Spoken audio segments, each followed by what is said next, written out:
All right, let's get right into it here. Market is up about 0.75%. On the S&P Nasdaq, 1.6%. Semiconductor led the entire market today with a 2.3% positive. Dow flat. Small caps up a little bit. Biotech is making some move here in a couple of days. Apple's up about 4.3%. Google's up. Amazon.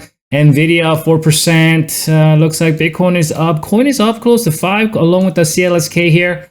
Gold, silver miners continues to make a move here. Let's stay with that under ETF. Spider! 65-minute chart here. So this is where we closed yesterday. It looks like we actually saw an up gap here, right? So as you can see, this is where we closed, right here. We gapped up to where? The down gap area, right? And flushed down. So what we had was, we actually had a down gap, which I've been talking about on my X feed this entire week. That was the down gap right here, as you can see right there, right? So that down gap happened yesterday morning, right? So what happened was we saw an up gap and run into that down gap resistance, right? Along with my midterm there, faded back down, support held once again, right? That 112.85, and that's first hour, the red candle here. Second hour, third hour, fourth hour. And this is when things got interesting on the fourth hour, because for the first time since the down gap that happened yesterday morning, because as you can see, there are a lot of upper wicks here, letting us know that there's a lot of pressure. There's a lot of selling pressure that is coming down, right? And you have to understand that this is the first down gap that has been established for the sellers. So it is sellers' best interest to keep this down gap remaining so that bears, they can establish their little command center and then continue to shoot down the bulls.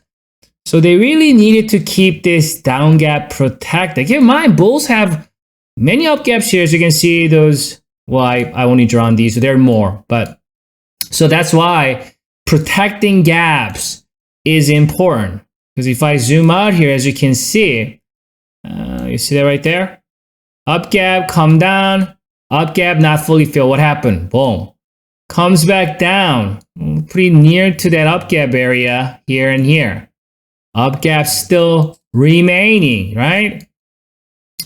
And bulls bring it back up again. That's why a lot of times when you see an up gap and down gap, like what happened was from Friday or yesterday's action, we had this down gap remaining, or obviously as of yesterday close, and then we had this up gap. So that's what was going on. Was there was the battle of the gaps. Whoever fills the opponent's gap wins this race. And so what happened was, obviously on the fourth hour, the bulls were knocking as bears trying to establish their little headquarters here and started eating the real estate, the down gap real estate, right? And then on the fourth hour, we also breached below. And I was posting all of this pretty much. I was posting quite a bit today as I was watching throughout this move here. And this is where bears could have still utilized this resistance to keep that buying pressure to continue to make sure the price gets rejected. Because I think even if the bears can able to protect portion of the down gap, they don't have to completely and protect the gap. As long as if the portion of the down gap remains, bears could still possibly bring forth some more selling pressure tomorrow. However, on that fifth hour, that down gap was completely filled. So they're no longer down gaps. They're no longer any down gap. In the process, what happened was we're above the falling resistance now. We're above all the moving averages.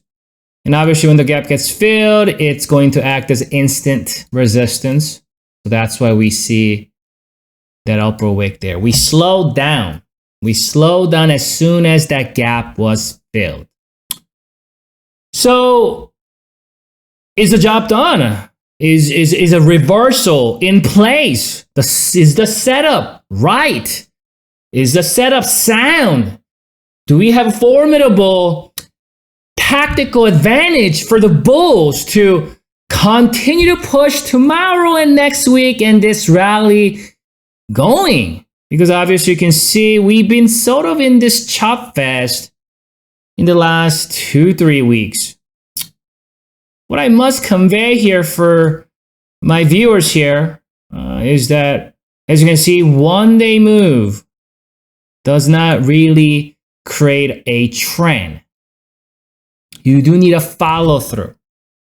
And for my long-term viewers, my long-term followers, my long-term subscribers understand that trend is not going to be established with just one day of move. And you might argue, well, Kane, look at that. We did see a gap up next day. Well, yes, but we faded back down. Look at this. So that's no follow-through. Follow-through meaning is not just intraday action.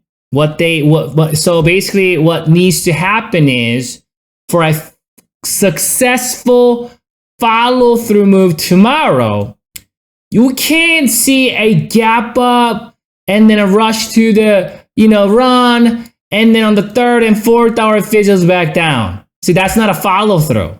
So this is not a follow-through. Follow-through will be tomorrow we see something like this. And preferably, we want to stay above 520.55 or so, because that's the recent swing high. And then maybe we see something like this, something like that. We close the day on a bullish note. Right? If we see a follow through for the first time in the last, 2 weeks or so, week and a half or so, there's a good chance. There's a good chance that we could see some legs. Obviously with the micro-term, short-term fluctuations along the way, but at least it can break this curse of just one day a move that didn't amount to anything, right? One day a move, nothing. One day a move, nothing. One day a move, nothing. One day a move, nothing. One day a move, nothing. Is that a possibility? Yes. Yes. I have to tell you though that because the down gap was failed, I think bulls have a little bit more confidence for a follow-through day tomorrow. Right? I think the gap will still remain. I think bonds, bears are going to do whatever it takes to push down the bulls, make things hectic, make bulls' life hectic at least. But that down gap was fully filled. Boss bears were not able to establish the command center. Now we're back above all the moving averages. Not only that, we have that oscillator trying to break out here. You see? Oscillator has been tamed for an entire 2 weeks here. See that? We got the lower highs on the oscillator. If we see an abrupt gap down tomorrow, abrupt sell-off, that oscillator is going to curl right back down here. That means it continues to see that selling pressure with the lower highs, you see.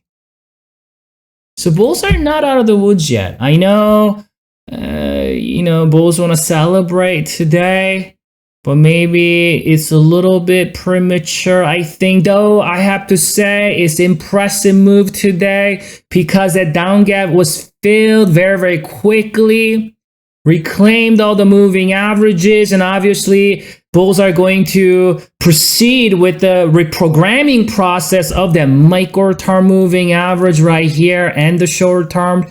So there could be some sort of a retesting going on.